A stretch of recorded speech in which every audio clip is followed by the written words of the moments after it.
ఫలితాలు చెబుతున్నదేంటి? బెంగాల్లో బీజేపీ అంచనాలు ఎక్కడ తప్పాయి? మమత నెక్స్ట్ టార్గెట్ ఢిల్లీనేనా? బలమైన ప్రాంతీయ పార్టీలను బీజేపీ గెలవలేదా? తెలుగు రాష్ట్రాల్లో బీజేపీకి డిపాజిట్ ఎందుకు దక్కలేదు? అధికార పార్టీలకే జనం మళ్ళీ ఎందుకు చేకొట్టారు? ఈ అంశాలపైన మనం చర్చిద్దాం. చర్చలో పాల్గొంటున్నారు రఘునందన్ రావు గారు, బీజేపీ ఎమ్మెల్యే. ఇక వేణుగోపాలాచారి గారు, ఢిల్లీలో టీఆర్ఎస్ అధికార ప్రతినిధి మనకు లైవ్లో అందుబాటులో ఉన్నారు. మల్లాది విష్ణు గారు, వైఎస్ఆర్సీపీ ఎమ్మెల్యే. దీపక్ రెడ్డి గారు, టీడీపీ ఎమ్మెల్సీ మనకు లైవ్లో అందుబాటులో ఉన్నారు. ముందుగా రఘునందన్ రావు గారితో మాట్లాడదాం. రఘునందన్ రావు గారు, ప్రధానమైన అంశం ఓవరాల్ ఫలితాలు చూస్తుంటే మీ అంచనాలు తప్పినట్టున్నాయా? అంచనాలు కరెక్ట్గానే ఉన్నాయా? ఏ రాజకీయ పార్టీ అయినా ఎన్నికల్లో పోటీ చేసినప్పుడు గెలవాలనే పోటీ చేస్తుంది. ఈశ్వర్ గెలుపు కోసమే ప్రయత్నం చేస్తుంది. స్వామి వివేకానంద గారు చెప్పినట్టు మృత్యువుతోటైనా శత్రువుతోటైనా చివరి నిమిషం దాకా పోరాడతాం. నాకు అర్థం కాని విషయం ఏంటంటే ఏదో భారతీయ జనతా పార్టీకి ఏదో జరిగింది, అంచనాలు తప్పినాయి, నాకు అర్థమే కావట్లేదు. 3 సీట్లకి వెళ్ళి మేము 80 సీట్ల దాకా ఎదిగినాం. ముఖ్యమంత్రి గారిని ఓడగొట్టినాం. ఇంకేం కావాలండి? ముఖ్యమంత్రి అని చెప్పుకున్న ఆవిడ వారే వచ్చి తొడగొట్టినటువంటి స్థానంలో వారే ఓడిపోయినారు. అస్సాం కష్టం ఓడిపోతుందని అన్ని సర్వేలు చెప్పినాయి. అస్సాం తిరిగి నిలబెట్టుకున్నాం. పాండిచేరిలో గెలిచాం.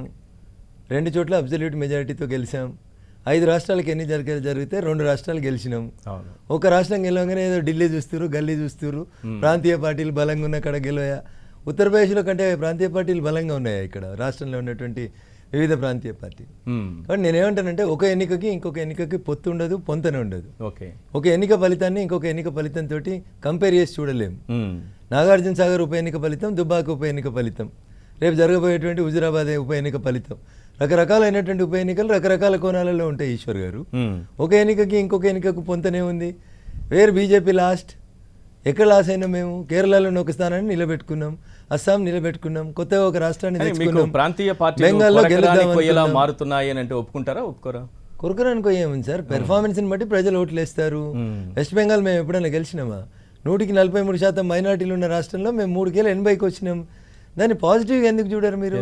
మీ ముందున్నటువంటి గ్లాసులో నీళ్ళని చూసినప్పుడు మీకు సగం ఖాళీ కనబడుతుంది, నాకు సగం నిండినట్టు కనబడుతుంది. Your attitude is always negative towards the BJP. Your in the sense మమ్మల్ని విమర్శిస్తున్నటువంటి పెద్దలకు చెప్తా ఉన్నా నేను. మాకు జరిగిన నష్టం ఏం చెప్పండి సార్? 3 80కి వచ్చినాం, నష్టమా? అది చెప్పురు మీరు. 2 273కి రావడానికి మేము ఎన్ని రోజులు కష్టపడ్డామో మీకు తెలుసు. మేము ఎక్కడైనా నిరాశపడ్డామా? 3 ఇదే ఎన్నికల సందర్భంలో మమతా బెనర్జీ ఒక లేఖ రాశారు సోనియా గాంధీకి, తెలుగు రాష్ట్రాల ముఖ్యమంత్రులకి, పలు రాష్ట్రాల ప్రాంతీయ పార్టీల అధికారంలో ఉన్నటువంటి పార్టీలకు, ఆ ముఖ్యమంత్రులకు లెటర్ రాశారు. ఈ ఎన్నిక ఫలితం ఇక్కడికే ఆగుతుంది అనుకుంటున్నారా? పశ్చిమ బెంగాల్కి, కోల్కతాకే పరిమితం అవుతుందా? ఢిల్లీ వరకు వెళుతుంది అనుకుంటున్నారా? ఇప్పుడు ఇట్లా మాట్లాడిన వాళ్ళు చాలా మంది కాలభైరవులను కలిసిపోయినారు. ఎందుకు అబ్బాయి ఎగిరెగిరి పడతారు? ఎంతమంది ఎగిరిన వాళ్ళని చూడలేదు. ఎంత దూరం వస్తుందో చూస్తావు కదా. ఈ టెన్యూర్ కంప్లీట్ అవుతుందా? ఈ టెన్యూర్ చివరి దాకా వస్తుందా? అసలు ఆమె ఎందుకు ఓడిపోయింది? ముందు అది ఆలోచించుకోమని చెప్పుంటారు. కాబట్టి తొందరపడొద్దు. రాజకీయాల లోపల చాలా ఓపిక ఉండాలి, చాలా నిదానంగా ఉండాలి. మేము కోల్పోయింది ఏందో చెప్పుండ్రి, మేము గెయిన్ అయింది ఏందో మేము చెప్తాం మీకు. తమిళనాడులో ఏదో అయిపోతుంది, అమ్మ చచ్చిపోయింది, మొత్తానికే ఉండదు, డిఎంకే మొత్తం 200 వస్తాయి అన్నారు. ఎన్ని వచ్చినాయి సార్? ఏడీఎంకేకి ఎన్ని వచ్చినాయి? దగ్గర 80-90 సీట్లు వచ్చినాయి. ఏడపోయింది ఈశ్వర్ గారు? అధికార పార్టీకి పట్టం కట్టిందని మీరు చెప్తా ఉన్నారు. అప్పటి నుంచి కష్టపడతా ఉన్నారు. ఉప ఎన్నికలలో ఒక సీటుకు ఉప ఎన్నిక జరుగుతుంది కాబట్టి ఈ స్టేట్ మొత్తం కాన్సన్ట్రేట్ చేస్తారు. అవకాశం వాళ్ళకి ఎడ్జ్ ఉంటుంది. మరి మా దుబ్బాకలో ఉప ఎన్నిక నేను గెలిచి రాలేదా? కాబట్టి ఒక ఎన్నికకి ఎన్నికల తర్వాత మేమే ప్రత్యామ్నాయం అన్నారు. ప్రత్యామ్నాయం అన్న పార్టీ ఈరోజు డిపాజిట్ కోల్పోయే పరిస్థితి ఎందుకు వచ్చింది? నాగార్జున నేను అదే చెప్తా ఉన్నా. నేను దుబ్బాకలో మరి అధికార పార్టీ ఎందుకు ఓడిపోయింది ముందు దానికి చెప్పిన తర్వాత ప్రత్యామ్నాయం ఎందుకనే కాడికి పోదాం సార్. నేను అందుకనే don't compare one election with other election. దయించి ఉప ఎన్నికలలో కూడా ఒక రాష్ట్రంలో ఒక ఉప ఎన్నికకి ఇంకొక ఉప ఎన్నికకి పొత్తుండదు, పొంతను ఉండదు సార్. అక్కడ పోటీ చేస్తున్నటువంటి పరిస్థితులు, పోటీ చేస్తున్న అభ్యర్థులు, పోటీ చేస్తున్న పార్టీలు 100 ఇష్యూస్ని కౌంట్ చేయాలి. ఈశ్వర్ గారు వేగ ఏదో బీజేపీకి ఏదో అయిపోయింది, ఏమైంది చెప్పు. నేను అడిగిన మిమ్మల్ని కుల్లా 5 రాష్ట్రాలకు ఎన్నికలు జరిగినాయి. చిన్నదో పెద్దదో రాష్ట్రమే కదా, గెలిచినాం కదా. మరి మేము ఒక కేంద్ర పాలిత ప్రాంతం గెలిచినాం, ఒక రాష్ట్రం గెలిచినాం, ఇంకొక రాష్ట్రంలో మాకు 3 మిమ్మల్ని అడుగుతున్నప్పుడు మీ అంచనాలు తప్పాయా, మీ అంచనాలకు తగ్గట్టు ఉన్నాయా అన్నానే కానీ మీ అంచనాలు తప్పిపోయి మీరు ఎక్కడో అయిపోయారనే. తెలుగు రాష్ట్రాల విషయానికి వచ్చినప్పుడు వెస్ట్ బెంగాల్లో మేము అధికారంలోకి రావాలని ప్రయత్నం చేసినాం. ప్రజలు 80 దగ్గరనే ఆపినారు. గెలిచిన తరుణంలో అభినందిస్తున్నాం. ఓకేనా సార్? ప్రజా తీర్పును గౌరవిస్తాం. మా శాయశక్తులు మేము కష్టపడ్డాం. రకరకాల ఈక్వేషన్స్ లోపల రకరకాల ఫలితాలు వస్తాయి. దాని అర్థం ఏదో మమత ఏదో ఢిల్లీకి వస్తుంది, ఇట్లా చాలా మంది మాట్లాడారు, చాలాసార్లు మాట్లాడినారు. ఎన్నికల కంటే ముందు కేసీఆర్ గారు కూడా పోయి కలిసిరు మమతని. మరి ఆ రోజు కూడా కూటమి కడదామన్నది. ఎడగట్టింది కూటమి. ఆమె కాలు నొప్పి అయితే మిగతా వాళ్ళందరూ కూటమి కట్టాలి. Yes. కేసీఆర్ గారు పోయిన రోజు కూటమి కట్టమంటే ఆమె కూటమి కట్టడానికి చేత కాలే.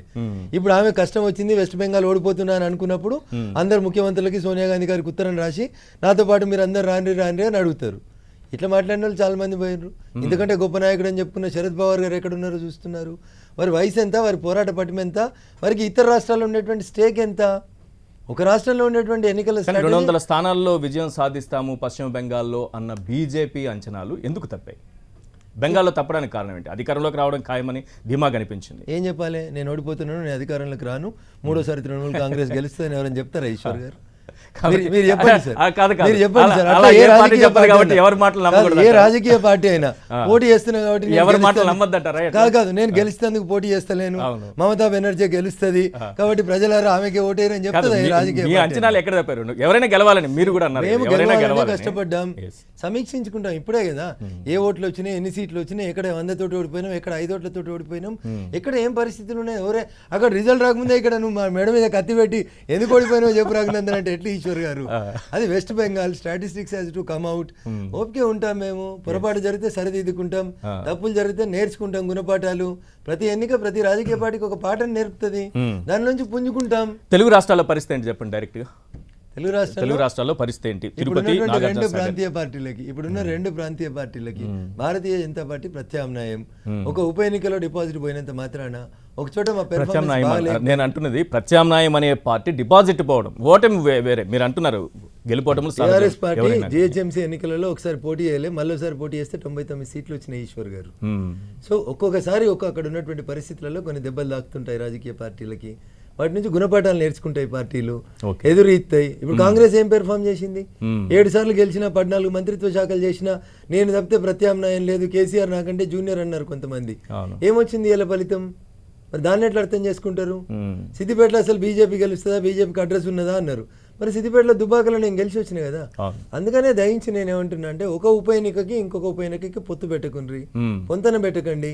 100 ఈక్వేషన్స్ క్యాలిక్యులేట్ చేయాల్సి ఉంటుంది ఒక ఎన్నికను విశ్లేషించాలంటే. మీరు చెప్పినట్టు పైన చెప్పమంటే పైన చెప్పినా Bharatiya Janata Party perform well in all the 5 direct Nagarjuna Sagar లో టీఆర్ఎస్ గెలుపు, డిపాజిట్ కోల్పోయింది బీజేపీ. టీఆర్ఎస్ గెలుపు ఏంటి కారణం ఏంటి? గెలిచిన నోముల భగత్ గారిని నేను అభినందిస్తున్నాను.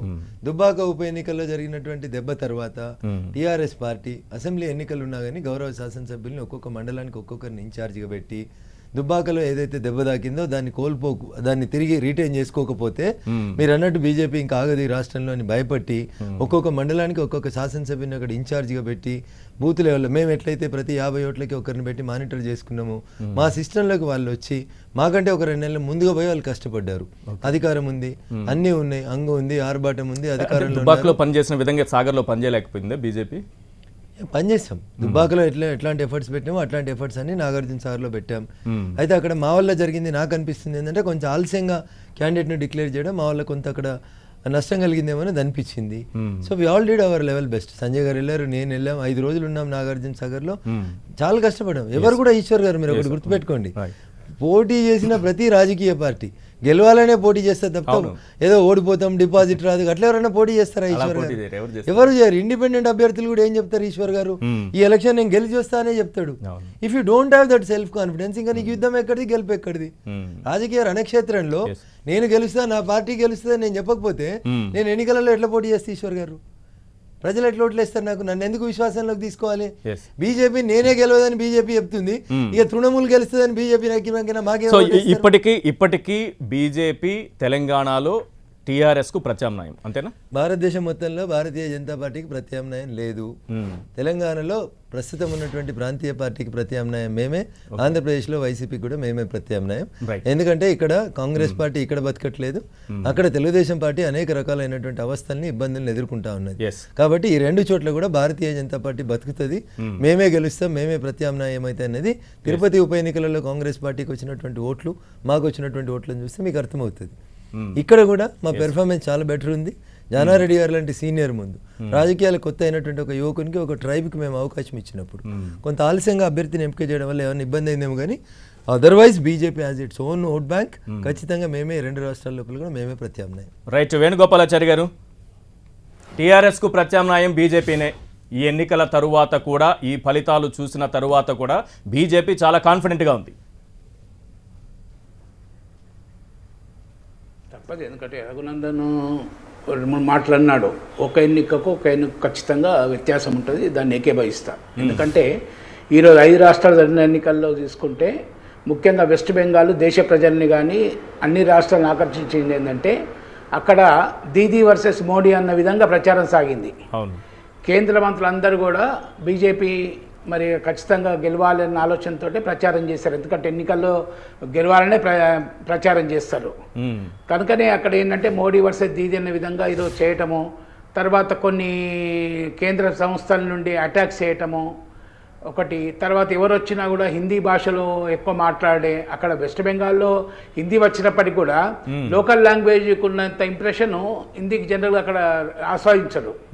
కనుక ఇవన్నీ చూసుకుంటే దేశ ప్రజల దృష్టికి ఆలోచించింది. ఒకటి రెండు, ఈరోజు ఏంటంటే బీజేపీకి మరొకటి ఒకే, వాళ్ళు ఏమనలే చేసినా కూడా గతంలో 3 నుంచి 4 ఉన్న సీట్లు ఇప్పుడు 77, 78 దాకా పెరగడం కూడా బీజేపీ వాళ్లకు మార్పు సైతం కలుగుతుంది. కాకపోతే ప్రచారంలో ఏ విధంగా అయితే మేము అధికారంలోకి వచ్చేస్తాము మోడీ వర్సెస్ దీదీ అన్న విధంగా ప్రచారం జరిగింది, ఇక అధికారులకు వస్తాము 120-30 సీట్ల కన్నా ఎక్కువ వస్తాయన్న ప్రచారం, దానికి అంటే మీరు రిజల్ట్స్ దానికి మోదీ వర్సెస్ దీదీ అని చెప్పడం ద్వారా అంటే మోడీ ఓటమి అని చెప్పాలనుకుంటున్నారా మీరు? ఇది బీజేపీ ఓటమిగా చెప్పకుండా అంటే కాదు, అట్లా ఆ విధంగా ప్రచారం సాగింది అన్నట్టు. మీరు ఎన్నికలు చూశారు, ఎవరైనా కూడా మీడియా కానీ ఎవరైనా కూడా అక్కడ మోడీ వర్సెస్ దీదీ లాగానే ప్రచారం అయిపోయింది. అక్కడ బీజేపీ వర్సెస్ తృణమూల్ కాంగ్రెస్ అని కాకుండా అట్లా ప్రచారం జరిగింది. ఆ ప్రచార హోరలో కేంద్ర మంత్రులు అయ్యారు, తప్పది ఎవరి స్థాయిలో వారు చేశారు. అయినప్పటికీ కూడా ఆ ప్రచారం వల్ల కావచ్చు, తర్వాత కమ్యూనిస్ట్ పార్టీ 77 నుండి దాదాపు 2011 వరకు, అంటే దాదాపు 30 సంవత్సరాలు అక్కడ కమ్యూనిస్ట్ పార్టీ అప్రయత్నంగా పరిపాలించేసి మరి ఆ స్థానంలో ఈరోజు బీజేపీ వచ్చింది అనుకోవచ్చు. గట్టి అపోజిషన్ గా వచ్చినందుకు బీజేపీ వాళ్ళు నేచురల్ గా వాళ్ళు అనుకున్న అంచనాలను క్రాస్ చేసినట్టే, ఒక అధికారులు రాకపోయినప్పటికీ కూడా అంచనాలను క్రాస్ చేసినట్టే. ఒకటి రెండు ఏంటంటే ఈ ఎన్నికలు మీరు అన్నట్టు ఏంటంటే దేశ రాజకీయాల మీద ప్రభావం పడదు ఇప్పుడే. ఎందుకంటే మామూలుగా మమతా బెనర్జీ గెలిచినప్పటికీ కూడా కన్ఫెంట్ లోకల్ కనుక ఇప్పుడు బలమైన పార్టీగా బీజేపీ దేశ స్థాయిలో వచ్చింది. ఉత్తరాది రాష్ట్రాల్లో కానీ మిగతా రాష్ట్రాలు తీసుకుంటే అది పునరీకరణ కొరకు అవకాశాలు ఇస్తుంది తప్ప ఈ ప్రభావము జాతీయ స్థాయిలో ప్రత్యామ్నాయము అవుతుందని చెప్పి నేను అనుకోను. ఎందుకంటే ఒకటి ఆక్సిజన్ ఇస్తుంది ఈరోజు ముఖ్యంగా, ఎందుకంటే కాంగ్రెస్ ఏదైనా ప్రత్యామ్నాయం కావాలంటే ఒక జాతీయ పార్టీ ఉండాలి. జాతీయ పార్టీగా ఈరోజు బీజేపీకి ఆల్టర్నేటివ్ కాంగ్రెస్ పార్టీ అన్ని రాష్ట్రాల్లో ఈరోజు ఎక్సెప్ట్ తమిళనాడులో అన్న డిఎంతో పొత్తు పెట్టుకొని కొంచెం మెరుగైన రిజల్ట్స్ వచ్చింది తప్ప కేరళలో కానీ అస్సాంలో కానీ పుదుచ్చేరిలో కానీ ఇప్పుడు జరిగిన రాష్ట్రాల్లో కాంగ్రెస్ రోజు రోజుకి డౌన్ అవుతుంది. మీరు చూస్తుంటే దేశ స్థాయిలో. కానీ ఇక్కడ తెలంగాణలో జాతీయ పార్టీ కాంగ్రెస్ పార్టీ టీఆర్ఎస్ కు ప్రత్యర్థి కాంగ్రెస్ బీజేపీ అంటే ఏం చెప్తారు? అంటే ఇప్పుడు ఒక ఎన్నిక, ఇప్పుడు రఘునందన్ ఎన్నిక నేను నా భాషలో, ఎందుకంటే రఘునందన్ ఏం డిఫర్ అయినా కూడా రఘునందన్ ఎన్నిక అంటే ఇండివిజువల్గా రఘునందన్ కూడా ఓడిపోయినప్పటి నుండి గతంలో 2 సార్లు ఓడిపోయినప్పటి నుంచి కూడా కాన్స్టిట్యూన్సీని పట్టుకోవడం ఒకటి, తర్వాత రోజు ప్రజలకు అందుబాటులో ఉండటము. ఓకే, బీజేపీ పార్టీ పరంగా గెలిచినప్పటికీ కూడా కంపేర్ విత్ నాగార్జున సాగర్ను దుబ్బాకను కంపేర్ చేయలేం. ఎందుకంటే దీంట్లో గెలుపులో రఘునందన్ పాత్ర ఎక్కువ ఉంది, దాంట్లో సందేహం లేదు. ఆయన ఒప్పుకోకపోయినా బీజేపీ పరంగా ఉన్నాడు కానీ ఎక్కువ లేదు. ఇప్పుడు నాగార్జున సాగర్ లో అంటే నేను అనుకుంటున్నాను నాగార్జున సాగర్ లో టీఆర్ఎస్ ఎక్కువ ప్రచారం చేస్తున్నారు, టీఆర్ఎస్ బాగా ప్రచారం చేస్తోంది. అది ఆయన ఇండివిజువల్ ఇమేజ్ ఆయన గెలిపించింది, ఇది బీజేపీ విజయం కాదన్నట్టుగా. అంటే నేచర్ ఉండొచ్చు, దాని కాదన్నట్లేదు, కానీ ఈ ప్రచారాన్ని ఎక్కువ టీఆర్ఎస్ చేస్తుంది. ప్రచారం కాదు చెప్తున్నాం. అయితే 35,000 ఇప్పుడు ఇక్కడ నాగార్జున సార్ తీసుకోండి, బీజేపీ వాళ్ళు స్ట్రాటజీ 35,000 నుంచి 37,000 ఎస్టీ ఓట్లు ఉంటాయి. మరి ఎస్టీ క్యాండిడేట్ను ఆలస్యంగా ప్రకటించినా ముందు ప్రకటించినా కూడా మరి అక్కడ స్థాయిలో పోలరైజేషన్ చేసుకోలేకపోయారు. ఈరోజు మరి ఆ ఎస్టీ ఓట్లన్నా వేసుకుంటే ఒకే డిపార్ట్ ఉంటుందా లేదా అన్న వేరే సంగతి, కానీ పోటీలో ఉండే పరిస్థితి ఉండేది. ఇప్పుడు ఈరోజు ఎస్టీ క్యాండిడేట్ పెట్టి కూడా మరి డిపార్ట్ పోయే స్థానానికి వాళ్ళు వచ్చారు. అంటే పోలరైజేషన్లో మేనేజ్మెంట్ లోపల నేను అనుకుంటా బహుశా అక్కడ దుబ్బాకలో చేసినట్టు బహుశా చేయలేకపోతున్నాను అభిప్రాయం ఒకటి. తర్వాత ఇంకోటి ఏంటంటే ఈరోజు తమిళనాడులో మాత్రం డిఎంకే ఒకే 2 సార్లు జయలలిత కరుణానిధి లేని తెలంగాణలో రాష్ట్రాల్లో ఎన్నికలు వస్తున్నాయి. తెలంగాణలో మీకు ప్రత్యర్థిగా కాంగ్రెస్ ను చూస్తారా, బీజేపీని చూస్తారా? మేము ఎవరిని ప్రత్యర్థి చూడమండి, మేమే ముందుకు పోతుంటాము. ప్రత్యర్థి వాళ్ళు తెలుసుకోవాలి. ఆల్టర్నేట్ లేదా టీఆర్ఎస్ ఆల్టర్నేట్ ఉండదా రాష్ట్రంలో? వాళ్ళే ప్రత్యర్థులు. వేణుగోపాలాచారి గారు మీకు చూసుకోవాలి వాళ్ళు. ఇప్పుడు రాజకీయాలు అన్నది మాకు ఇప్పుడు రాజకీయాల్లో అన్నది మేము ఖచ్చితంగా ఉండాలి. ఇందాక రఘునందన్ చెప్పినట్టు మేము గెలవాలనే ప్రయత్నం చేస్తాము. ఓకే, అన్ని స్కీముల ద్వారా గెలుస్తున్నాము, ప్రజలాంకకు గెలుస్తున్నాము. కనుక ప్రత్యామ్నాయం అన్నది ఈరోజు కాంగ్రెస్ పార్టీ డౌన్ అయితే ఆటోమేటిక్గా 2వ స్టేజ్లో బీజేపీ పెరుగుతుంది. దేశ స్థాయిలో జరిగింది అదే కదా. ఇప్పుడు కాంగ్రెస్ పార్టీ డౌన్ అయితే ఆటోమేటిక్గా ఆల్టర్నేటివ్ జాతీయ పార్టీగా డిపాజిట్ కోల్పోయిందని మీరేమన్నా బీజేపీని తక్కువగా చూస్తున్నారా? ఇక్కడ ప్రశ్న ఏంటంటే డిపాజిట్ కోల్పోయినటువంటి బీజేపీని టీఆర్ఎస్ చాలా తక్కువగా అంచనా వేస్తోందా అన్నదే. ఎందుకంటే మీరు చెప్పారు దేశంలో పశ్చిమ బెంగాల్ రిజల్ట్ చూసాము, 3 స్థానాల నుంచి 77 స్థానాలకు ఏకంగా ఎగబాకింది. అంతే ఆటోమేటిక్ కదా. ఎందుకంటే దేశ స్థాయి ఎన్నికల దృష్టి ఆకర్షించింది వెస్ట్ బెంగాల్. ఎందుకంటే కేంద్ర మంత్రులు పోవటము, తర్వాత 23 ఎన్నికల నాటికి బీజేపీ అటాక్లు చేయటము, ప్రత్యామ్నాయంగా మారుతుందా లేదా? ఎలక్షన్ కమిషన్ కూడా మమతా బెనర్జీ గారి ఎలక్షన్ కమిషన్ మీద ఈ యాంగిల్లో అనాలిసిస్ చేస్తే రేపు తెలంగాణలో 2023 నాటికి బీజేపీ ఒక ప్రత్యామ్నాయంగా మారుతుందా లేదా? ఇప్పుడు ఒకటి మన రిజల్ట్ చూసుకున్నా కూడా, గత రిజల్ట్ చూసుకున్నా కూడా ప్రాంతీయ పార్టీలు బలంగా ఉన్న చోట ప్రాంతీయ పార్టీలే రాజ్యం వెళ్తున్నాయి, రాజ్యంలో వస్తున్నారు. ఈరోజు ఎల్డీఎఫ్ యూడీఎఫ్ తీసుకోండి కేరళలో, అదే విధంగా ఈరోజు ప్రాంతీయ పార్టీలు ఎక్కడైతే బలంగా ఉన్నాయో అక్కడ తమిళనాడు ఓకే, పుదుచ్చేరి చిన్న స్టేటు తీసుకుంటే ప్రాంతీయ పార్టీలతోటి పొత్తు పెట్టుకొని ప్రాంతీయ పార్టీతో జాతీయ పార్టీలు పొత్తు పెట్టుకుంటే అది గెలిచే అవకాశాలు కొన్ని రాష్ట్రాలు చూస్తున్నాం మనం. కానీ ప్రాంతీయ పార్టీలు రోజు రోజుకి ఫెడరల్ రాజ్యాంగ స్ఫూర్తిగా ప్రతి రాష్ట్రాలు పెరుగుతున్నాయి కనుక ప్రాంతీయ పార్టీలు బలమవుతున్నాయి, క్రియాశీలకంగా బలమవుతున్నాయి. ఈరోజు జాతీయ పార్టీలు కాంగ్రెస్ కానీ బీజేపీ కానీ జనరల్ గా ప్రాంతీయ పార్టీలు అభివృద్ధి కావద్దన్న ఒక ఆలోచన ఉంటుంది, ఏ జాతీయ పార్టీ అయినా ఉంటది. కాకపోతే ప్రాంతీయ పార్టీలు ఈరోజు మరి అక్కడ చేస్తున్న సామాజిక న్యాయం కొరకు కానివ్వండి, ఇంకా కార్యక్రమం కానివ్వండి, ప్రాంతీయ పార్టీల చోట ప్రాంతీయ పార్టీలతోటి పోటీ ఈరోజు జాతీయ పార్టీలు ఇవ్వలేకపోతున్నాయి. అది ఎగ్జాంపుల్ ఇది గతంలో కూడా చూసాము. కనుక ప్రాంతీయ పార్టీలు గట్టిగా ఉన్న చోట ఇప్పుడు ఈరోజు ఉభయ రాష్ట్రాలు తీసుకోండి, వైఎస్ఆర్ అక్కడ బీజేపీ పోటీ చేసింది, ఇక్కడ బీజేపీ పోటీ చేసింది, కాంగ్రెస్ పోటీ చేసింది, ఇక్కడ కాంగ్రెస్ పోటీ చేసింది. అక్కడ వైఎస్ఆర్సీపీ ప్రాంతీయ పార్టీ, ఇక్కడ టీఆర్ఎస్ పార్టీ ప్రాంతీయ పార్టీ. కనుక బలమైన ప్రాంతీయ పార్టీలు ఉన్న చోట ఆటోమేటిక్గా ప్రాంతీయ పార్టీలకి ఈరోజు ప్రజలు పట్టం కడుతున్నారు, ఓటర్లు పట్టం కడుతున్నారు అని చెప్పి మనం అనలైజ్ చేస్తున్నాం. గతంలో కూడా ఆ విధంగా జరిగింది. కనుక ఈరోజు ప్రత్యామ్నాయం అన్నది మేమేమో ఊహించుకుంటలేము, ప్రత్యామ్నాయం వాళ్ళే తెలుసుకోవాలి. మా మట్టుకు మేము మా కార్యక్రమాలు మేము ముందుకు అవుతున్నాము, ఒక ప్రణాళికతోటి ముందుకు పోతున్నాం. ఒక మాట ఐ వాంట్ టు యాడ్, ప్రధానమంత్రి గారు పోయినరు, కేంద్ర మంత్రి గారు పోయినరు అని చెప్తున్నారు. ఒక నాగార్జున సాగర్ స్థానానికి గౌరవ ముఖ్యమంత్రి గారు కూడా 2 సార్లు పోయి ప్రచారం చేసారు. కాబట్టి పోటీ చేసిన ప్రతి స్థానంలో ముఖ్యమంత్రి గారు కంటే ముందు పార్టీ అధ్యక్షుడు మీడియా ప్రచారం. నేను మిమ్మల్ని తప్పుపడతలేను వేణుగోపాలాచారి గారు, నేను మిమ్మల్ని తప్పుపడతలేను సార్, నేను మిమ్మల్ని తప్పుపడతలేను, మీ అభిప్రాయాన్ని విభేదిస్తలేను. ఒకటే నిమిషం సార్, మోడీ గారు పోయినరు, అమిత్ షా గారు పోయినరు, వాళ్ళంతా ప్రధానమంత్రులు హోంమంత్రుల కంటే ముందు భారతీయ జనతా పార్టీ నాయకులు. ముఖ్యమంత్రి గారి కంటే ముందు టీఆర్ఎస్ పార్టీ అధ్యక్షుడు. టీఆర్ఎస్ పార్టీ అభ్యర్థి తరఫున 1 సారి పోతారు, 2 సార్లు పోతారు, 3 సార్లు పోతారు అవసరం అనుకుంటే. అభ్యర్థి గెలుపుకి ఏమైనా ఇబ్బందులు ఉన్నాయనుకున్నప్పుడు పోతారు. What is wrong in it? Media has projected it. ఇదేదో మోడీ గారు వర్సెస్ దీదీ గారు జరగబోతుంది, ఏదో అంచనా, మోదీ గారిని ఏదో ఒక రకంగా బదనాం చేయాలనేటువంటి ఒక రకమైన, మిమ్మల్ని అంటలేనన్నా ఒక ఫిక్స్డ్ ఫ్రేమ్ లో ఉన్నటువంటి కొంతమంది, నేను మిమ్మల్ని అంటలేనన్నా, మీ అభిప్రాయాన్ని నేను గౌరవిస్తున్నాను. ఖచ్చితంగా పోతారు, ఏ రాజకీయ పార్టీ అయినా పోతుంది, 1-2 సార్లు పోతారు. ఎందుకు పోతారంటే అభ్యర్థులను గెలిపించుకోవడం అనేది పార్టీ అధ్యక్షులుగా వాళ్ళ బాధ్యత, పార్టీ ముఖ్యమంత్రులుగా పార్టీ ప్రధానమంత్రులుగా వారి బాధ్యత. పోతారు. ఇదేదో మోదీ వర్సెస్ దీదీ, ఏం చేస్తుంది దీదీ వచ్చి? ఏడికి వస్తుంది? దీది వస్తే తెలంగాణలో ఓట్లు పడతాయా? దీది వస్తే ఏమైనా మహారాష్ట్రలో ఓట్లు పడతాయా? ఎక్కడికక్కడ ఇంతకు అట్లా ముందు పోయిరు అన్నారు కదా, కదా, ప్రాంతీయ పార్టీలు అట్లా బలంగా పోయిరు ఉన్న కదా, చోట అట్లా బీజేపీకి పోయిరు కదా అవకాశం సార్. దక్కట్లేదని. ఒక్కటే నిమిషం సార్. Yes, sir. అట్లా పోయినసారి చంద్రబాబు నాయుడు గారు కూడా దేశంలో ఉన్న ఇట్లాంటి ముఖ్యమంత్రులను చాలా మందిని తెచ్చుకొని ఓ ప్రయోగం చేసిర్రు 2019 ఎన్నికల కంటే ముందు. సో ఒక రాష్ట్ర ముఖ్యమంత్రి వస్తే ఈ రాష్ట్రంలో ఏం ఇంపాక్ట్ ఉంటుంది సార్? అక్కడ గెలిచిన ఆయన వచ్చి ఇక్కడ వచ్చి ఏం చేస్తాడు? వాళ్ళు వస్తారని కాదు, వాళ్ళు వస్తారని ఏం ప్రాంతీయ చేస్తారు? ఏం పార్టీలు బలంగా ఉన్న చోట చేయగలుగుతారు? బీజేపీకి కేసీఆర్ అవకాశం గారు, నేను లేదు ఒకటే అడుగుతున్నా ఈశ్వర్ గారు, కేసీఆర్ గారు కలకత్తా పోయి దీదీని కలిసి కూటమి కడదామమ్మా అని చెప్పి 2019 ఎన్నికల కంటే ముందు అడిగినరు. ఆ రోజు వారు స్పందించిండ్రా? ఆ రోజు వారికి పెయిన్ లేదు కాబట్టి వారు రాలేదు. రేపు ఇంకొకరికి పెయిన్ ఉంటుందని ఎందుకు అనుకుంటారు?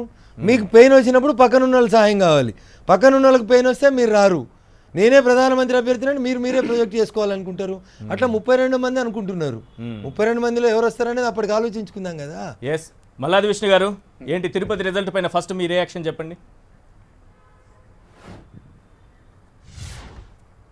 సార్, తిరుపతి మనం ఊహించిందే కదా సార్, ఊహించిందే అనుగుణంగా ప్రజలందరూ కూడా వైఎస్ఆర్ కాంగ్రెస్ పార్టీకి తోడుగా ఉన్నారు, ఆశీర్వదించారు. మా పరిపాలన, జగన్మోహన్ రెడ్డి గారి ఆలోచన విధానము, సంక్షేమ కార్యక్రమాలు, నవరత్నాలు, ఇవన్నీ వైఎస్ఆర్ కాంగ్రెస్ పార్టీకి ప్రజలు మద్దతు ఇవ్వడం జరిగింది. మద్దతు ఇవ్వడమే కాదు, ఒక కరోనా ఉన్నటువంటి పరిస్థితుల్లో, అలాగే మంచి ఎండాకాలంలో కూడా దాదాపుగా ఈరోజు 2,71,000 చిల్లర మెజార్టీ ఇచ్చే విధంగా పోలింగ్ జరిగింది అని అంటే ప్రజలకి వైఎస్ఆర్ కాంగ్రెస్ పార్టీ పట్ల ఏ విధమైనటువంటి ప్రేమ, అభిమానం, ఒక గుడ్ లుక్స్ ఉన్నాయో మనకి స్పష్టంగా అర్థమైంది. మాకన్నా ముందు ప్రచారం ప్రారంభించామని చెప్పుకున్నటువంటి తెలుగుదేశం కానీ, మొత్తం ఈ రాష్ట్రంలో మేమే ప్రత్యామ్నాయం చెప్పుకుంటున్నటువంటి భారతీయ జనతా పార్టీ, జనసేన కానీ ఎన్ని ఓట్లు వచ్చాయనేది మనకు స్పష్టంగా అర్థమైంది కదా. పెద్దగా మళ్ళీ మనం వేరే దాని గురించి చెప్పాల్సినటువంటి అవసరం లేదు. ఈ రెండు పార్టీలు కూడా విష ప్రచారం చేసినాయి అనమాట వైఎస్ఆర్ కాంగ్రెస్ పార్టీ పట్ల. చంద్రబాబు నాయుడు గారు రకరకాలుగా మాట్లాడారు, రకరకాలైనటువంటి కామెంట్స్ చేశారు, ఎల్లో మీడియా దాడి చేసింది. అలాగే బీజేపీ, జనసేన ఏ విధంగా హిందూ మతాన్ని అన్నారు. పక్క రాష్ట్రాల నుంచి రఘునందరావు గారు ఒకసారి వచ్చినట్టు ఉన్నారు, తర్వాత బండి సంజయ్ గారు వచ్చారు, హిందూ మతాన్ని ఎట్లా ఏ విధంగా చేయాలో చేశారు. దాన్ని తిరుపతిని కూడా రాజకీయాల్లోకి తీసుకొచ్చి మాట్లాడారు. ఇన్ని రకాలుగా చేసినా కూడా ప్రజలు వైఎస్ఆర్ కాంగ్రెస్ పార్టీ పట్ల ఉన్నారు అని చెప్పుకునే దానికి తిరుపతి ఎన్నిక ఒక ఉదాహరణ అనమాట.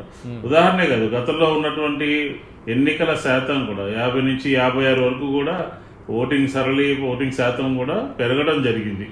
అంటే ఒక విశ్వాసం, ఆంధ్ర రాష్ట్ర ప్రజలు ఈ రాష్ట్రంలో ఉన్నటువంటి అన్ని రాజకీయ పార్టీల కన్నా వైఎస్ఆర్ కాంగ్రెస్ పార్టీ మీద ఒక సంపూర్ణమైనటువంటి విశ్వాసాన్ని చూపించారు ఈ ఎన్నికల ద్వారానే మనకు స్పష్టంగా అర్థమవుతుంది. కానీ మీరు అనుకున్నటువంటి టార్గెట్ 4 లక్షలు లేదా దేశం మొత్తం ఈ రిజల్ట్ వైపు చూడాలి, ముఖ్యమంత్రి జగన్ గారు మీకు అందరికి కూడా ఆదేశించినట్టున్నారు. కానీ అటువంటి రిజల్ట్ ఏదో చూడలేకపోయినట్టున్నారు సార్. ఇప్పుడు మేము ఒక టార్గెట్ పెట్టుకుంటాము, ఈ రకంగా ఇన్ని ఓట్లు మనం సాధించుకోవాలి, దేశం అంతా చూసే విధంగా మనం పనిచేయాలి అని చెప్పని ఒక దిశ నిర్దేశించుకుంటాము. ఇది మనం ఏ విధంగా చూడాలంటే గతంలో ఎంత మెజార్టీ వచ్చింది, గతంలో ఉన్నటువంటి పర్సంటేజ్ ఏంటి, ఈరోజు కరోనా సందర్భంలో జరిగినటువంటి ఎన్నికల ప్రక్రియ, ప్రజల్లో ఉన్నటువంటి భయాందోళనలు, వాతావరణం, ఎండాకాలం ఏ విధంగా ఉన్నది, ఈ అనేక విషయాలన్నీ ఉన్నాయి కదా. దాన్ని పరిగణలో తీసుకుని ప్రజల యొక్క ఓటింగ్ సరళిలో వచ్చినటువంటి ఓట్లలో మేము మామూలుగా జరిగితే 4 లక్షల మెజార్టీ అని ఏదైతే అన్నామో దానికి తగ్గట్టుగానే ఈరోజు 2,71,000 చిల్లర మెజార్టీ రావడం జరిగింది. ఇది మామూలు విషయం కాదు. లక్షల్లో మెజార్టీ అంటే ఏకపక్షంగా వైఎస్ఆర్ కాంగ్రెస్ పార్టీ ఉన్నది అని చెప్పనేది మనకు అర్థమవుతుంది. కాబట్టి ఇప్పుడు మేమేమంటామంటే, ఇప్పుడు ఏ రాజకీయ పార్టీకైనా సరే చూడండి, కేంద్రంలో ఉన్నటువంటి జాతీయ పార్టీ నాయకులు వచ్చారు, అలాగే పెద్ద పెద్ద నాయకులందరూ వచ్చారు భారతీయ జనతా పార్టీ నుంచి, అలాగే జనసేన నాయకులు వచ్చారు, RSS సంబంధించిన వాళ్ళందరూ ఉన్నారు. ఏం జరిగింది అక్కడ? అన్ని పార్టీలు కలిసి చేసినప్పటికీ. అలాగే చంద్రబాబు నాయుడు గారు మా మీద చెయ్యనటువంటి దుష్ప్రచారం ఉందా?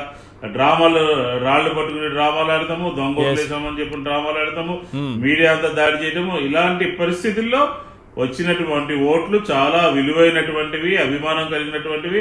ప్రజలు మా పట్ల ఏ విధంగా ఉన్నారనేది ఈ ఎన్నిక మనకు స్పష్టంగా మనకు అర్థమవుతుంది కదా సార్. ఎస్ దీపక్ రెడ్డి గారు, ఏంటి వరుస ఓటములు టీడీపీకి?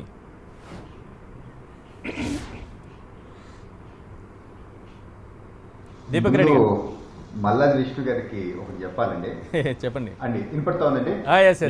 దీపక్ రెడ్డి గారు సైలెంట్ అయిపోయినట్టున్నారు. ఓకే, వైసీపీ నాయకులు 5 లక్షల మెజారిటీ వస్తుంది అని చెప్పి కొందరు అన్నారు. కొందరేమో 4 లక్షలు తగ్గే క్వశ్చన్ లేదు అన్నారు. కొందరేమో 3 లక్షలు తగ్గితే అసలు అది గెలుపులాగా మేము లెక్కలో కూడా తీసుకోమని కొందరు అన్నారు. సో మన ఈ లక్షలు కావాలండి, వచ్చిన 3 లక్షలు 2 లక్షల 70,000 లక్షల్లో కావాలండి ఇప్పించుకున్నారు అని అంటున్నారు. ఓకే, నాకు తెలియదు ఎన్ని ఇప్పించుకున్నారో ఎన్ని ఇప్పిలేదో. మల్లాది విష్ణు గారు అదేమైనా క్లారిఫికేషన్ ఇస్తే, ఎందుకంటే ఇప్పుడు వచ్చిన మెజారిటీ 2,71,000. అవి 3.5 చెప్తే దాన్ని బట్టి ఈ వాస్తవం ఏందో బయటపడుతుంది. కానీ మల్లాది విష్ణు గారికి మాత్రం నేను ఒకటి చెప్పాలనుకుంటున్నాను. అది ఓట్లు ఎట్టన్నా వేయించుకోనండి, గెలుపు గెలిపే, గెలిచినారు మీరు, అది మాత్రం ఆ క్రెడిట్ మాత్రం మీకు ఇస్తున్నాను అని చెప్పి చెప్తున్నాను. కానీ 1-2 ఫ్యాక్ట్స్ తిరుపతి గురించి కూడా మనం ఈ రోజు మాట్లాడాలండి. 2019 ఎలక్షన్స్ లో 55.03% వచ్చింది వైసీపీకి. ఇప్పుడు 56.67% వచ్చింది. అంటే పర్సెంటేజ్ ఆఫ్ ఓట్స్ పోల్ లో 1.64% ఎక్కువ వచ్చింది. సో వీళ్ళు చెప్పినట్టు ఆ బిల్డప్ మొత్తము అని చెప్పి కట్అవుట్ లో ఎన్నే కథలు, దానికి దీనికి తేడా ఓన్లీ 1.5% అని చెప్పి నేను తెలుపుకుంటున్నాను. First point. రెండో పాయింట్, 79.76% లాస్ట్ టైం తిరుపతి కాన్స్టిట్యున్సీలో ఓటర్ టర్న్అవుట్ వస్తే ఇప్పుడు కేవలం 64.29% వచ్చింది. అంటే దాదాపు 16% ఓటర్ టర్న్అవుట్ తగ్గింది అని అంటే ఎందుకు ఈ ఎలక్షన్స్ లో మనం పార్టిసిపేట్ చేయటము అని చెప్పి ప్రజల్లో ఒక విధమైన నమ్మకం లేని పని ఈ ప్రభుత్వం పైన, ఒక నిరుత్సాహం అని చెప్పి మనకు క్లియర్ గా అర్థమవుతా ఉంది. తర్వాత ఇంపార్టెంట్ మనం చూస్తే బీజేపీ పరిస్థితి. ఇప్పుడు దాదాపు బీజేపీ జనసేన 2 కలిపితే 5.7%. కానీ నాకు తెలిసిన పాత లెక్క ప్రకారము 6-7% మధ్యలో జనసేనకి అక్కడ ఉండింది ఆ కాన్స్టిట్యున్సీలో. అంటే జనసేనకి ఉన్న ఓట్లు కూడా జనసేనకి పళ్ళ బీజేపీతో అలయన్స్ పెట్టుకున్న దానికి. ఇది మనం అర్థం చేసుకోవాలి. నోటాతో ఫైటింగ్ చేసింది జనసేన ఓట్లు ఎట్టెళ్ళాయి. ఇప్పుడు చూస్తే 0. కాదు సార్, జనసేన ఓట్లు ఎట్టెళ్ళాయి. జనసేన ఓట్లు ఒక 2% అవి నోటాకు పోయినాయేమో అండి. నోటాకు పోయినాయేమో, నోటాకు 1.5% వచ్చింది. సో దీన్ని బట్టి చూస్తే బీజేపీకి ఈ కాన్స్టిట్యుయెన్సీలో 0 ఓట్లు. ఇంతకు ముందు కనీసం నోటాతో దగ్గర పోరాడినారు వాళ్ళు. 0.83% వచ్చింది. ఇక్కడ ఈ లెక్క ప్రకారం చూస్తే జనసేన ఓట్లు వేసుకొని వాళ్ళ ఓటు అయితే ఒకటి కూడా లేదు అని చెప్పి తేట తెలం అయిపోయింది. కానీ ప్రత్యామ్నాయం మేమే అంటోంది కదా బీజేపీ. తెలుగు రాష్ట్రాల్లో ప్రత్యామ్నాయం మేమే ఇప్పటికీ గంటాపదంగా చెప్తుంది. ఆంధ్రాని కంప్లీట్ చేస్తానండి. అది చెప్తానండి. ఫస్ట్ ఆంధ్ర పరిస్థితి చెప్తాను. ఆంధ్రాలో ఎట్లా బెంగాల్లో ఫైట్ చేశారు, ఎట్లా దుబ్బాకలో ఫైట్ చేశారో ప్రజలు కేర్ఫుల్ గా అబ్జర్వ్ చేశారండి. ఏ విధంగా మన పాండిచ్చేరిలో ఫైట్ చేశారు ఇవన్నీ చూశారు ప్రజలు. ఆ విధమైన ఫైట్ ఇక్కడ ఆంధ్రాలో చేయలేదు. అంటే ఒక లోపాయికారి ఒప్పందం ఉంది వీళ్ళకి అనేది ప్రజల్లో వచ్చేసింది ఒక భావన. ఎస్పెషలీ ఏ విధంగా బీజేపీ స్టాండ్ తీసుకుంది ఆంధ్రాలో ఒక్కొక్క ఇష్యూ పైన. ఖచ్చితంగా ఆ రోజు కాంగ్రెస్ పార్టీ ద్రోహం చేస్తే ఈనాడు బీజేపీ నమ్మక ద్రోహం చేస్తుంది అని చెప్పి ప్రజలు ఒక కన్క్లూజన్ కి వచ్చేసారు. సో ఇంకా ఆంధ్రాలో బీజేపీ ఇంతకు ముందు నోటాతో కంపారిజన్ ఉందని చెప్పి అర్థమైపోయింది. దీపక్ రెడ్డి గారు, ఇప్పుడు మళ్ళీ మనం నాగార్జున సాగర్ గురించి ప్లీజ్ ఏంటో ఇష్యూస్, నమ్మక ద్రోహం చేసిందన్న ఇష్యూస్ ఏంటో చెప్పండి. నాగార్జున కాదు, తిరుపతి మన ఏపీకి సంబంధించి ఇష్యూ ఏంటంటే స్పెషల్ స్టేటస్ గురించి ఏమన్నారో మనకు తెలుసు. ఢిల్లీ లాంటి అమరావతి క్యాపిటల్ మీకు చేస్తాము అన్నారు. దానికి ఎన్ని నిధులు ఇప్పుడు దాకా ఇచ్చినారో మనకు తెలుసు. పోలవరం పైన రోజుకు ఒక మాట మాట్లాడుతున్నారు, అది తెలుసు. ఆ వైజాగ్ స్టీల్ అమ్మేస్తామని అది చెప్తున్నారు. 2 రాష్ట్రాల మధ్యలో ఎవరు మన తెలంగాణ మన మధ్యలో ఉండే విభజన హామీలు మీరు మాట్లాడుకోండి, మీ కర్మకు మీరు పోండి అని చెప్పి అదేమన్నారో తెలుసు. ఇట్లా చదువుతా పోతే చాలా ఉండే. సో ఆంధ్రాలో BJP is dead, there is no party. ఇది ఎవరన్నా ఇంకెట్ నుంచి మీ ప్రెస్ వాళ్ళు కూడా నా రిక్వెస్ట్ ఏంటంటే వాళ్ళ ఊరికే మైకులు కూడా ఇవ్వద్దు BJP కదా ఎందుకంటే సార్, వాళ్ళకు TDP ఓట్లు కూడా. లేదు ఆంధ్రాలో అని చెప్పి నేను తెలుపుకుంటున్నాను. BJP. ఇప్పుడు coming to Nagarjuna Sagar, No. Nagarjuna Sagar లో కూడా మన కాదు ఓట్లు మీరు చూస్తే కాదు సార్, ఇప్పుడు అసలు ఈ ఓట్లా అండి కాదు. అదే ఓట్లేనా? కాదు సార్, ఇప్పుడు వాళ్ళు ఏ విధంగా వాళ్ళు ఇంకా ఒక మేము స్ట్రాంగ్ ఫోర్స్ అంటున్నారో నేను- అది వాళ్ళే కాదు సార్, చేసుకోవాలా. కానీ ఈ రోజు బాధాకరం ఏంటంటే ఈ ఎలక్షన్స్ లో Okay. కాంగ్రెస్ పార్టీ అనేది నిజంగా మనం అక్రాస్ అన్ని ఎలక్షన్స్ లో చూస్తే నిర్వీర్యం అయిపోయిన పరిస్థితి అయిందండి. వెస్ట్ బెంగాల్లో గతంలో 44 స్థానాలు దాదాపు వాళ్ళకి ఉన్న 12% నుంచి 2% పడిపోయింది, అంటే స్టోరీ క్లోజ్. ఇక్కడ కేరళలో యాక్చువల్ గా వాళ్ళు కొంచెం కష్టపడితే గెలుచుండే పరిస్థితి నుంచి బీజేపీని దెబ్బతీయాలని వాళ్ళు గట్టిగా ఫైట్ చేయలేదు. ఇప్పుడు ఇంకా ఆంధ్రాలో అయితే అది వచ్చింది 9,000 ఓట్లు, అది ఆ ఎంపీని చూసి వేస్తున్నారు. కానీ ఆంధ్రాలో వాళ్ళకి 0, అది already dead and bed. Congress party అయితే లేదు. సో కాంగ్రెస్ పార్టీ పరిస్థితి ఏంటంటే ఇప్పుడు నిన్న కర్ణాటకలో ఎలక్షన్స్ లో మీరు చూశారు కదా, లోకల్ బాడీలో మాకు రెండు సార్, మూడు వచ్చాయి. ఇది అంటే నేను ఎవరికైనా TRS ని అడిగిన వేరే ప్రశ్న మిమ్మల్ని కూడా వేరే అడుగుతున్నాను. ఓట్లు పడతాయి కానీ TRS ని అడిగిన వాళ్ళ ప్రశ్నే ఓట్లు పరిస్థితి ఈ రోజు లేదు. టీఆర్ఎస్ని అడిగిన ప్రశ్నే మిమ్మల్ని కూడా అడుగుతున్నాను. అంటే బీజేపీని తక్కువగా అంచనా వేయొద్దని చెప్పడానికి కోసం 3 స్థానాల నుంచి 77 స్థానాలు పశ్చిమ బెంగాల్లో మేమే ప్రత్యామ్నాయం అంటున్నారు. అంత తేలిగ్గా ఎందుకు కొట్టిపడేస్తున్నారు మీరు బీజేపీని? నేను బీజేపీని కొట్టేయట్లేదండి, ఆంధ్రాలో కొట్టేస్తున్నాను. ఎందుకంటే అదే ఆంధ్రాలోనే ప్రజలు ఏ విధంగా ఆంధ్రాలో అంటుంది. BJP ని అక్కడ 3 నుంచి 77కి ఎదిగిన ఆంధ్ర పరిస్థితి Yes. వేరే దగ్గర నేనేం అంటలేదు బీజేపీని. ఆంధ్రాలో ఎందుకు అంటున్నానంటే ఆ రోజు విభజన అలా ఎదగడం సాధ్యం కాదా? ఇక్కడ తెలుగు రాష్ట్రాల్లో అలా ఎదగడం సాధ్యం కాదా? ద్రోహం చేస్తే ఇప్పుడు ఛాన్సే లేదండి. మీరు రాసుకోండి. ఎస్ అదే ఇప్పుడు రఘునందన్ రావు ఎస్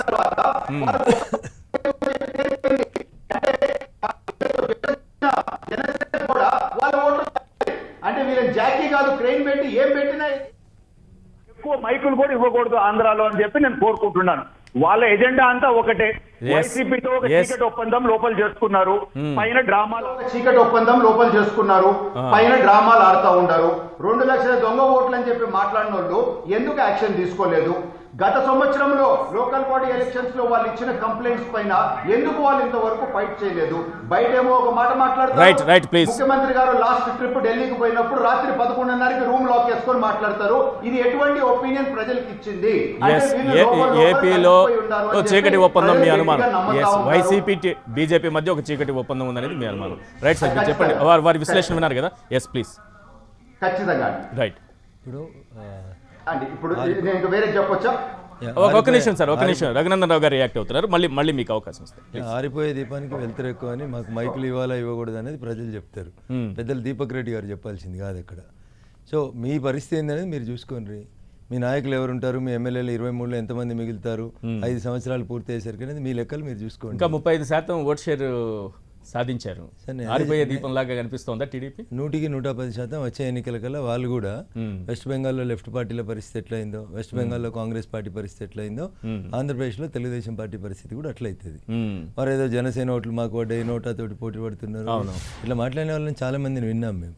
2 సీట్ల దగ్గర నుంచి 273 సీట్లకు ఎదిగింది భారతీయ జనతా పార్టీ. మాకు చాలా ఓపిక ఉంటుంది. పడ్డోడు ఎప్పుడు చెడ్డోడు కాదు రాజకీయాల లోపల. మాకు చాలా ఓపిక ఉంటుంది. మీరే తొందరపడుతున్నారు, మీరే చాలా ఎగిసెగిసి పడుతున్నారు. కాశ్మీర్ ముఖ్యమంత్రులను తెచ్చుకుంటున్నారు, వెస్ట్ బెంగాల్ ముఖ్యమంత్రులను తెచ్చుకుంటున్నారు. వారు ఏదో ప్రత్యేక హోదా గురించి ప్రస్తావించారు. వారు మర్చిపోయినట్టున్నారు.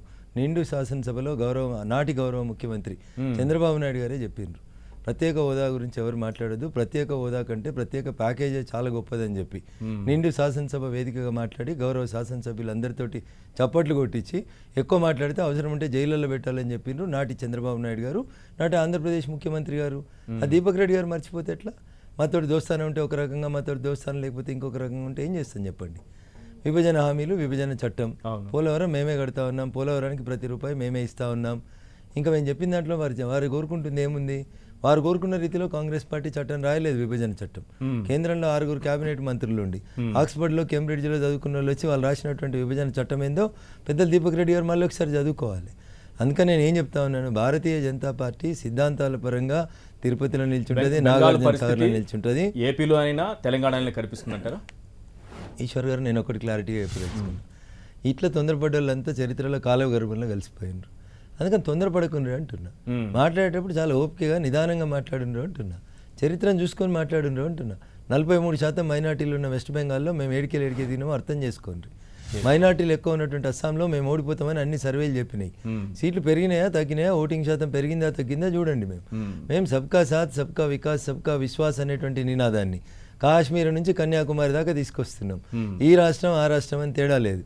ఈరోజు దీపక్ రెడ్డి గారు మాట్లాడిండ్రు కదా బీజేపీ నోటాతోటి పోటీ పడాలని. మాట్లాడుకుందాం వచ్చే శాసనసభ ఎన్నికల ఫలితాల తర్వాత తెలుగుదేశం ఎక్కడ ఉంటుంది, భారతీయ జనతా పార్టీ ఎక్కడ ఉంటుందో. దీపక్ రెడ్డి గారు ఉంటారు, లేదు దీపక్ రెడ్డి గారు ఉంటారు రాజకీయాల్లో, రఘునందన్ రావు గారు ఉంటారు రాజకీయాల లోపల. మాట్లాడుకుందాం సార్, ఎందుకంత తొందర అంటున్నా. సో ఒక ఓటమితోటి మేమేదో పొంగిపోయి పారిపోయి ఎన్నికల రణక్షేత్రం నుంచి ఇక్కడ 2 రాష్ట్రాలకు సంబంధించి ప్రత్యేక పరిస్థితులు ఉన్నాయి. ఇక్కడ విభజన చట్టం ఉంది, దాన్ని అమలు చేయాల్సినటువంటి బాధ్యత బీజేపీకి ఉంది.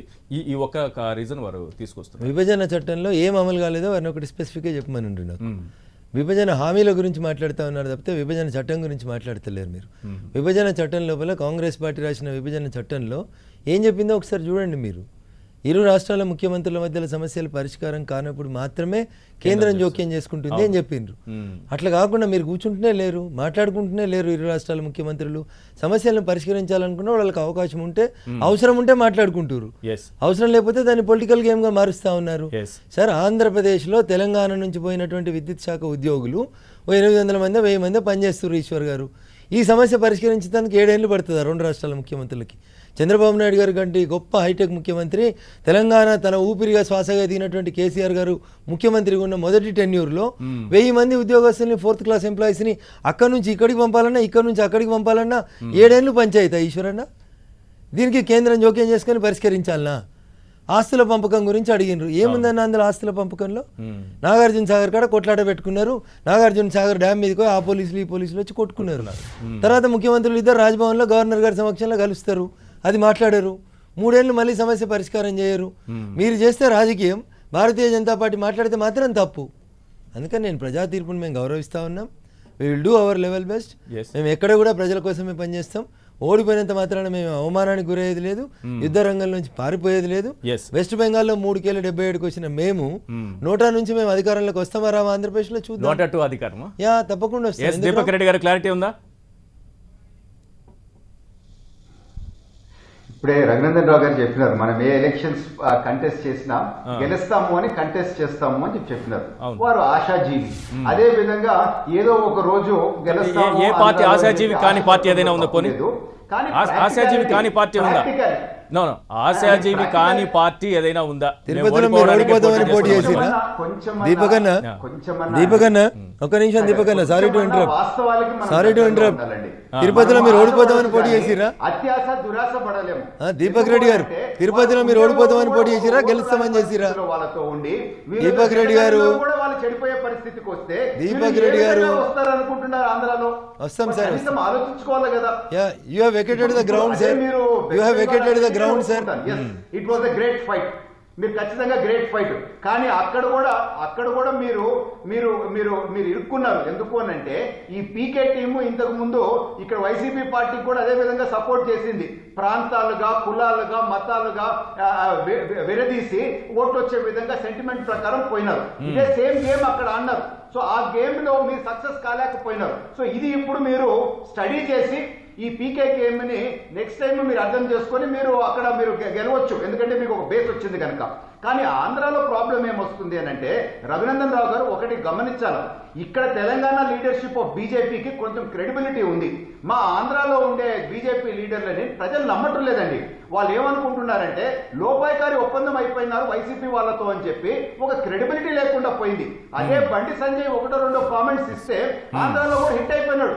ఎందుకు అని అంటే అరే ఈయన గట్టి లీడర్, గట్టిగా మాట్లాడుతున్నాడు అని. అంత గట్టిగా మా వాళ్ళు మాట్లాడలేకపోతున్నారు ఆంధ్రాలో అనేది ఒక భావన ప్రజల్లో ఏమనుకుంటున్నారు అని అంటే ఒకటి లోపాయకారి ఒప్పందం. సో తెలంగాణ బీజేపీని చూపించి ఏపీ బీజేపీని రెచ్చగొడుతున్నారు. బీజేపీ నమ్మక ద్రోహం చేస్తా ఉంది ఆంధ్ర ప్రజలకి. Yes, తెలంగాణ బీజేపీని చూపించి ఏపీ బీజేపీని రెచ్చగొడుతున్నారు.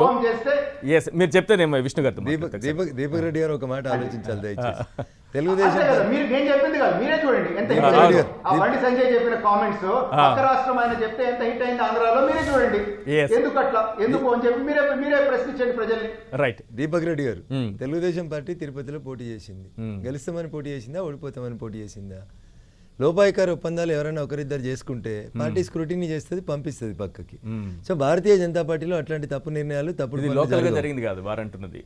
నేను అదే చెప్తా ఉన్నా. వారి ఆరోపణ లీడర్స్ మధ్య జరిగింది సార్,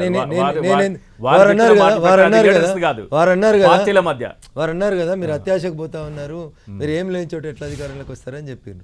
మేము సున్నా ఉన్న అస్సాంలో కూడా అధికారంలోకి వచ్చినాం, సున్నా ఉన్న త్రిపురలో అధికారంలోకి వచ్చినాం.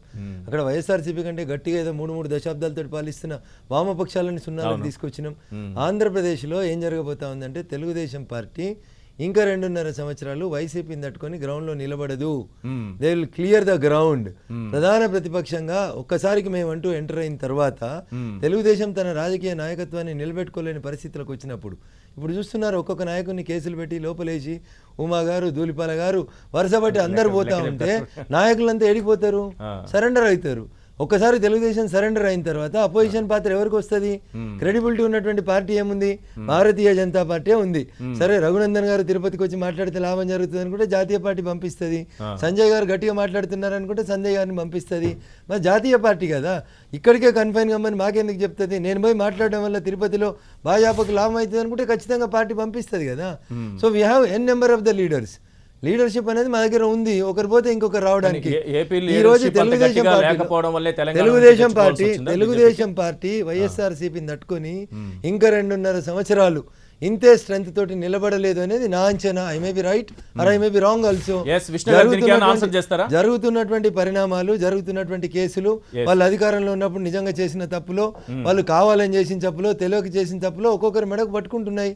అచ్చెన్నాయుడు గారితో మొదలైనటువంటి జైలు యాత్ర కంటిన్యూ అవుతా ఉంది. ఇట్లా కంటిన్యూ అయితే నిజంగా తెలుగుదేశం సస్టైన్ అవుతుందా? తెలుగుదేశం పార్టీ సస్టైన్ కాకపోతే ఒక పార్టీ ఆల్టర్నేట్ గా మేము ఎదుగుతామని మేము కోరుకుంటున్నాం. దీపక్ రెడ్డి గారు చెప్పినట్టు నాది అత్యాశనే కావచ్చు, but we have a ground అంటున్నా అక్కడ నేను.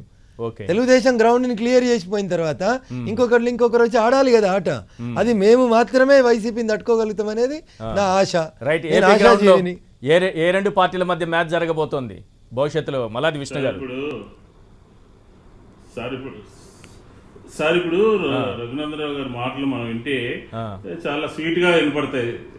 నేనేమంటున్నానంటే ఇతర రాష్ట్రాలు వేరు, ఆంధ్రప్రదేశ్ వేరు. ఎందుకంటే ఆంధ్రప్రదేశ్ సంబంధించినంత వరకు కేంద్రము ఒక ఆంధ్ర రాష్ట్ర ప్రజల పక్షాన ఉంటాము అని చెప్పని ఇన్ రైటింగ్ లోక్సభ సాక్షిగా అనేక నిర్ణయాలు తీసుకోవడం జరిగింది. ఆ నిర్ణయాలు కాంగ్రెస్ పార్టీ లాస్ట్ మూమెంట్ లో కేబినెట్ లో తీసుకున్నటువంటి ప్రత్యేక హోదా కానీ, అదే తిరుపతి వేదికగా ఇది ఈ రోజు ఏదైతే ఎన్నిక గురించి మనం మాట్లాడుకుంటున్నామో ఆ తిరుపతి వేదికగానే మోడీ గారు, వెంకయ్యనాయుడు గారు, చంద్రబాబు నాయుడు గారు, పవన్ కళ్యాణ్ గారు అందరూ వచ్చి మాట్లాడినటువంటి అంశాలు. ఇంకా విభజన చట్టంలో అంటే ఎలక్ట్రిసిటీ ఉద్యోగులు మాత్రమే కాదు అనే విషయాన్ని మా లాయర్ గారు, వకీల్ గారు గుర్తుపెట్టుకోవాలి. అది ఒకటే కాదు, కేంద్రం ఆంధ్ర రాష్ట్రానికి విభజన సందర్భంగా కాంగ్రెస్ పార్టీ తీర్మానం పెడితే మద్దతు ఇచ్చి విభజనకి మేమే కూడా సహకరించామని చెప్పని డైరెక్ట్ గా చెప్పుకున్నటువంటి భారతీయ జనతా పార్టీ అధికారంలోకి తిరుపతి వేదికగా మాట్లాడినటువంటి మాటల్ని అమలు చేసే దానిలో పూర్తిగా నిర్లక్ష్యం వహించింది. పూర్తిగా ఆంధ్ర ప్రజల్ని పక్కన పడేసింది. నాకు తెలియక అడుగుతాను, ప్రజలు ఓట్లు వేస్తున్నది ప్రత్యేక హోదా అంశాన్ని చూసి ఓట్లు వేస్తున్నారా? ఎన్నికలు ఆ ప్రాతిపదికగా ఏమైనా జరుగుతున్నాయా ఆంధ్రప్రదేశ్లో? మీరు కాదు సార్, మీరు తెలుగుగా దాన్ని డైవర్ట్ చేయకండి సార్. భారతీయ జనతా తెలుగుగా డైవర్ట్ చేయడం కదా సార్. ఏం చెప్పిందంటే ఈ రోజు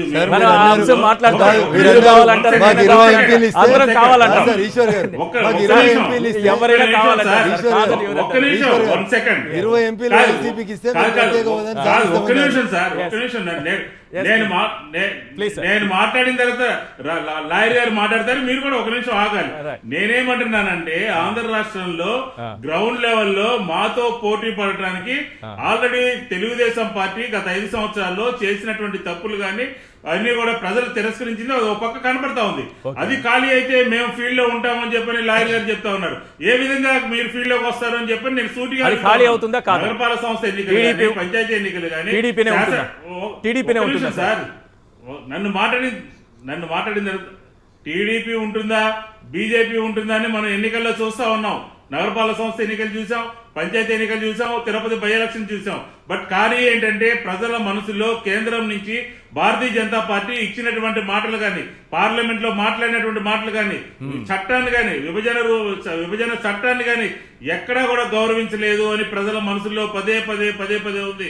మేము చెప్పుండొచ్చు 22 మంది 24 ఇవ్వండి మేము తీసుకొస్తామని చెప్పని మేము మాట చెప్పాము. ఆ మాటకి కట్టుబడి 100 సార్లు అడుగుతాము. ఇవ్వాల్సినటువంటి బాధ్యత భారతీయ జనతా పార్టీ మీద. ఈ విభజన చట్టంలో అంశాలు కానివ్వండి, హోదా కానివ్వండి, లేకపోతే వెనుకబడిన రాష్ట్రాలకు సంబంధించినటువంటి నిధులు కానివ్వండి, ఈ రోజు కొత్తగా విశాఖపట్నంలో ఉన్నటువంటి ఉక్కు కర్మాగారం కానివ్వండి, ఇలాంటివన్నీ కూడా తీసుకున్నటువంటి డెసిషన్స్ మూలంగా ఆంధ్ర రాష్ట్ర ప్రజల యొక్క ఆత్మాభిమానం దెబ్బతిన్నది అని చెప్పని మనం స్పష్టంగా తెలుసుకోవాల్సినటువంటి అవసరం ఉంది. తెలుగుదేశం చేసినటువంటి తప్పులు, తెలుగుదేశం చేసినటువంటి పరిపాలన, అవినీతి, ఆశ్రిత పక్షపాతం అన్నిటికీ సమాధానం చెప్పారు ప్రజలు. ఖాళీ అవుతుందని చెప్పని మేము అది భర్తీ చేస్తాము గ్రౌండ్ లెవెల్లో అని చెప్పని భారతీయ జనతా పార్టీ అనుకుంటే, నేను చెప్పినటువంటి అన్ని క్వశ్చన్లకి ఆన్సర్ చేసిన తర్వాత మాత్రమే ఏదైనా ఉంటామని అనుకోవాలి. ఉన్నంత వరకు గ్రౌండ్ లోకి బీజేపీ ఎంట్రీ ఉండదా? కాదు సార్, ఈ క్వశ్చన్స్ వాళ్ళకు వర్తించాయా? 20 ఎంపీలు ఇస్తే మేము ప్రత్యేక హోదా తెస్తామని చెప్పిండ్రు. ఎన్నికల కంటే ముందు జగన్మోహన్ రెడ్డి గారు చెప్పారు 20 కాదు 22 గెలిచారు. అది రాష్ట్రంలో ఉన్నటువంటి అంశమా? అది కాదు. లాయర్ గారు ఒకసారి సమాధానం చెప్పాలి. ఒక నిమిషం అయితే ఇవ్వాల్సింది ఎవరు? తిరుపతిలో ఎవరు చెప్పారు? అందుకనే చెప్తాం మేము, వెంకయ్యనాయుడు గారు 5 సంవత్సరాలు అందుకనే రేపు చెప్తాం మేము, అందుకనే రేపు చెప్తాం. అందుకని అన్న విష్ణు గారు ఒక నిమిషం ఆగాలి, దయచేసి ఒక్క నిమిషం ఆగండి, ఒక్కటే నిమిషం ఆగే, ఒక్కటే నిమిషం ఆగండి విష్ణు గారు, ఒక్క నిమిషం ఆగండి, ఒక్కటే నిమిషం, ఒకటే నిమిషం సార్, ఒకటే నిమిషం. నువ్వు మాట్లాడనా? 2 ప్రాంతీయ పార్టీలు 5 సంవత్సరాలు చేసి కూడా చేయలేదు. మాకు అవకాశం ఏంటని మేము చెప్తాం. ఇవ్వాల్సింది మీరే కదా, ఇస్తాం మేము. అంటే బీజేపీ అధికారంలోకి వస్తే ఇస్తారా? ఈశ్వర్ గారు నేను ఏం చెప్తున్నాను, తెలుగుదేశంకి ఒక అవకాశం ఇచ్చి చూసిండ్రు, వైసీపీకి ఒక అవకాశం వాళ్ళు తీసుకురాలేదు. వాళ్ళతోటి ఏమైంది ఏం కాలేదు, వాళ్ళతోటి ఏమైంది ఏం కాలేదు, అంటే బీజేపీ అధికారంలోకి వాళ్ళతోటి ఏమైంది ఏం కాలేదు అనేది ప్రజలు చూస్తున్నారు. రేపు మాకు ఒక అధికారం ఇస్తారు. నేను చెప్తా ఉన్నా కదా, ఇదే విష్ణు గారు ఉంటారు, అదే దీపక్ రెడ్డి గారు ఉంటారు, ఇదే ఈశ్వర్ గారు ఉంటారు, ఇదే రఘునందన్ మళ్ళీ వస్తాడు. మేమే వస్తాం అధికారంలోకి. We have that confidence. Andhra ప్రజలకి మేమే న్యాయం చేస్తాం. విష్ణు గారు సార్ ఒక నిమిషం చెప్తున్నా సార్, ఇది అస్సాం కాదు, బెంగాల్ కాదు, లేదంటే పక్కన ఉన్నటువంటి పాండిచేరి కాదు, ఇది ఆంధ్రప్రదేశ్. త్రిపుర కాదు, ఇది ఆంధ్రప్రదేశ్. అక్కడ ఉన్నటువంటి పార్టీలని చేల్చడమో లేకపోతే కేంద్రం ఇంటర్ఫీర్ కావడమో, రకరకాల కార్యక్రమాలు తీసుకోవడమో ఏ రకంగా చేసినప్పటికీ కూడా కేంద్రం చేయాల్సినటువంటి పనులు ఆంధ్ర రాష్ట్రంలో చేయనంత కాలం గ్రౌండ్ లో ఎవరికి కూడా స్థానం లేదు. ఖచ్చితంగా చెప్తున్నా నేను ఈ మాట. ఒకసారి అవకాశం ఇవ్వమంటే ఇవ్వడానికి ఆంధ్ర రాష్ట్ర ప్రజలు ఏమీ కూడా పిచ్చివాళ్ళు కాదు. మన నగరపాలక సంస్థ ఎన్నికల్లో మీ వాళ్ళు కూడా పోటీ చేశారు, జెడ్పీటీసీ ఎన్నికల్లో పోటీ చేశారు, అన్ని ఎన్నికల్లో పోటీ చేశారు, దాంట్లో కూడా పోటీ చేశారు, తిరుపతి ఎన్నికల్లో పోటీ చేశారు. అన్న ఎందుకు ఇచ్చిరే? ఒక అవకాశం ఏమైనా అడుగుతానే కదా మీకు ఇచ్చింది, అట్లా మాకు కూడా ఇస్తారే? మాకు చేసేది మేము, నిలబడేది మేము, నిల్చునేది కూడా మేమే. మీ నాయకుడు కూడా అదే అడిగిండు, ఒక్క అవకాశం ఇవ్వండి, ఒక్క అవకాశం ఇవ్వండి అని మీరు కూడా అడిగిండ్రే అన్న. ఎట్లనే మర్చిపోతే ఎట్లనే అధికారంలోకి రాగానే మీ నాయకుడు కూడా అదే అడిగిండు కదా, ఒక్క అవకాశం ఇచ్చి చూడండి అన్నాడు. మాట తప్పను మడమ తిప్పను అన్నారు. అవకాశం వచ్చింది కదా మీకు కూడా. 2 సార్లు మీకు కేంద్రంలో అవకాశం ఇచ్చారు, ఆంధ్రాకి ఏం చేశారు మీరు? ఇక్కడ అవకాశం ఇస్తే అక్కడ ఇస్తామని చెప్పడం అనేది రాజకీయం అవునా కాదా? రాజకీయ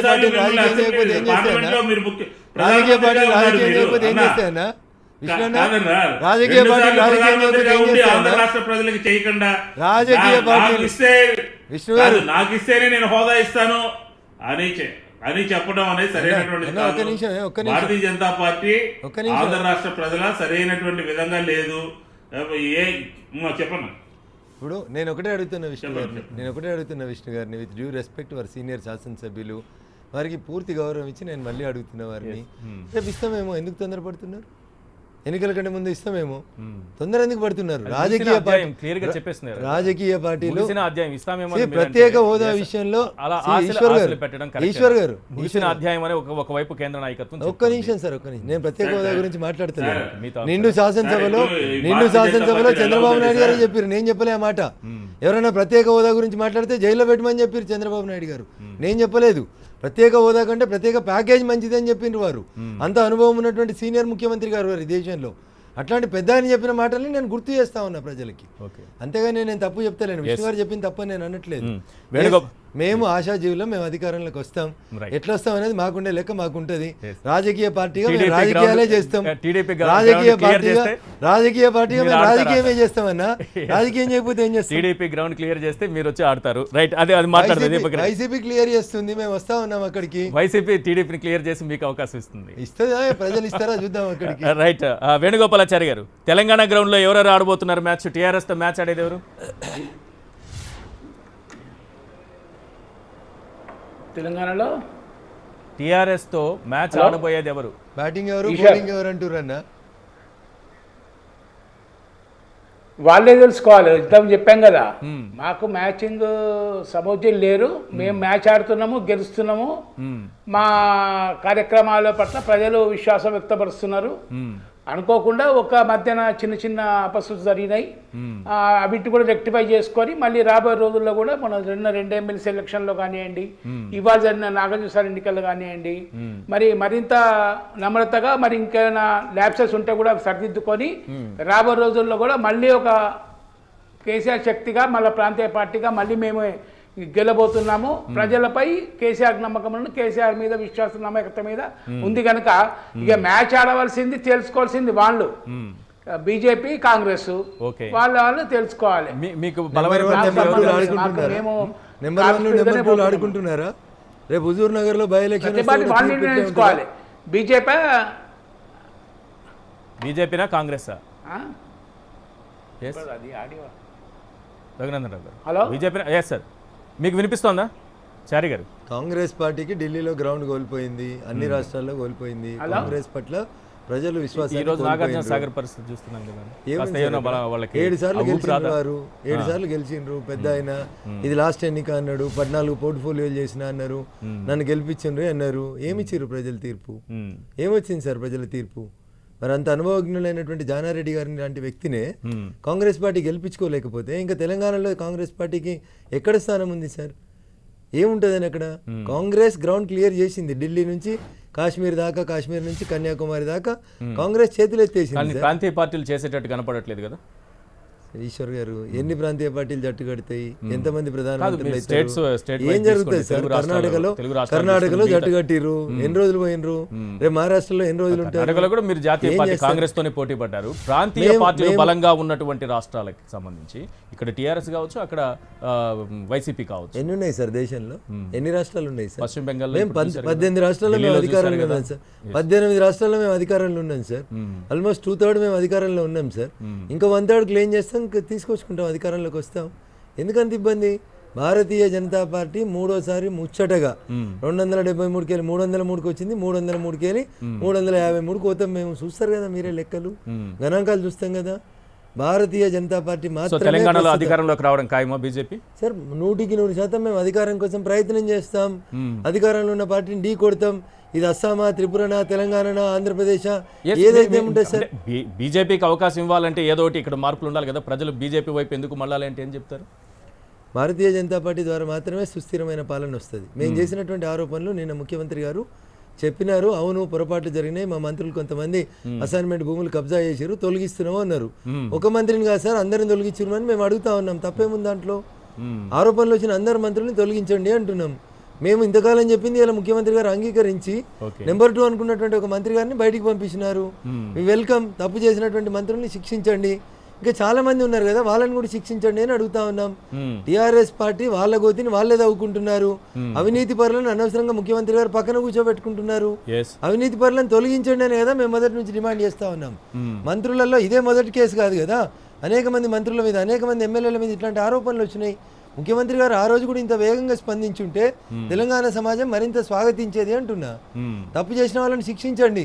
కేసీఆర్ గారే చెప్పారు 2014 జూన్ తొలి శాసనసభ జూన్ 19 రోజు తప్పు చేసింది తనైనా శిక్షిస్తా అన్నారు. ఇవి వెల్కమ్. తెలంగాణ సమాజం కోరుకుంటుంది అదే. అనేక మంది ఎమ్మెల్యేల మీద కబ్జా ఆరోపణలు వచ్చినాయి, కొంతమంది మంత్రుల మీద ఆరోపణలు వస్తున్నాయి. మీకు తెలుసా, ఈ రాష్ట్ర కేబినెట్లో ఉన్న ఒక మంత్రి గారు రాష్ట్ర ప్రభుత్వం తీసుకున్న ఒక నిర్ణయం తప్పని దాని మీద హైకోర్టులో రిట్ కొట్లాడుతున్నారు రాష్ట్ర ప్రభుత్వానికి వ్యతిరేకంగా. Eshwar garu these are all the facts అంటున్నా.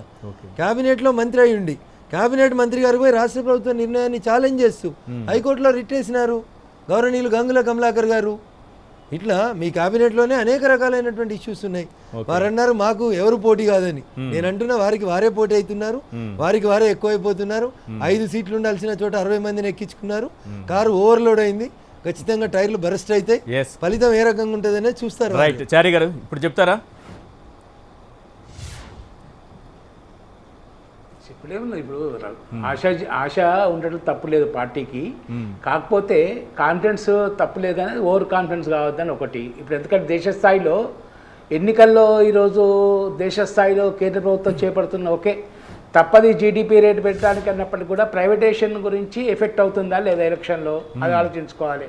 తర్వాత పెరుగుతున్న పెట్రోల్ డీజిల్ ధరలు ఇప్పుడు పెరిగింది కాదు, అంటే కాంగ్రెస్ ప్రభుత్వంలో పెరిగింది కానీ రోజుకి పెరుగుతున్న ధరల విషయంలో కానివ్వండి. తర్వాత విపత్కర పరిస్థితి వచ్చినప్పుడు ఫస్ట్ లాక్డౌన్ అప్పుడు ఇప్పుడు దేశవ్యాప్తంగా పెరిగింది కదా, పశ్చిమ బెంగాల్లో కూడా పెరిగింది. అక్కడ ఎందుకు 77 స్థానాలు ఇచ్చారు? అసోంలో కూడా పెరిగింది పెట్రోల్ ధరలు, అక్కడ ఎందుకు అధికారం మళ్ళీ కట్టబెట్టారు? అందుకంటున్నా అంటే అక్కడ ఇప్పుడు అందుకనే కదా ఇప్పుడు 74 స్టార్ట్ల కన్నా ఎక్కువ వస్తుండే. ఇంకా ఇప్పుడు ఈ ఇంకా చేసి ఎక్కువ వస్తుంది. ఎందుకంటే ఆల్రెడీ మేమే గెలుస్తామన్నప్పుడు ఆ విధంగా చేశారు కదా, అవి ఎక్కువ వస్తున్నావు తప్పలేదు కదా. అందుకేంటంటే ఏ ప్రభుత్వాలైనా కూడా ప్రజా సంక్షేమం కొరకు మాకు నమ్మకం ఉన్నది అనుకున్న రోజులు ప్రజలు పట్టం కడతారు. మా భరోసా ఉన్నంత వరకు ఏ పార్టీ అయినా, గతంలో తెలుగుదేశం పార్టీ కానివ్వండి, కాంగ్రెస్ పార్టీ కొన్ని రాష్ట్రాలు కానివ్వండి, భరోసా ఉన్నంత వరకు ప్రజలు ఖచ్చితంగా పట్టం కడతారు. మాకు ప్రజల మీద విశ్వాసం ఉన్నది, ప్రజలకు మా మీద విశ్వాసం ఉన్నది కనుక మేము చేసే కార్యక్రమం ద్వారా ముందుకు పోతున్నాము. కనుక మేము కూడా ప్రాంతీయ పార్టీగా బలమైన నాయకుడుగా ఉన్నాడు కనుక ఖచ్చితంగా మేము గెలుస్తాము అని అంటున్నాము. ఇక ప్రత్యాయం అన్నది ఈరోజు కాంగ్రెస్ బీజేపీ బాగా తెలుసుకోవాలి. మాకు ఎవరు పోటీ కాదు, మేమే రంగంలో ఉంటాము, ఫీల్డ్లో ఉంటాము అని చెప్తున్నాం మేము. ఆ విధంగా రిజల్ట్స్ వస్తున్నాయి. ఈరోజు ప్రత్యాయం అన్నది ఈరోజు దేశ స్థాయిలో కాంగ్రెస్ పార్టీ మీకైతే బీజేపీ పార్టీ ప్రత్యాయం అవుతుంది, బీజేపీ పార్టీ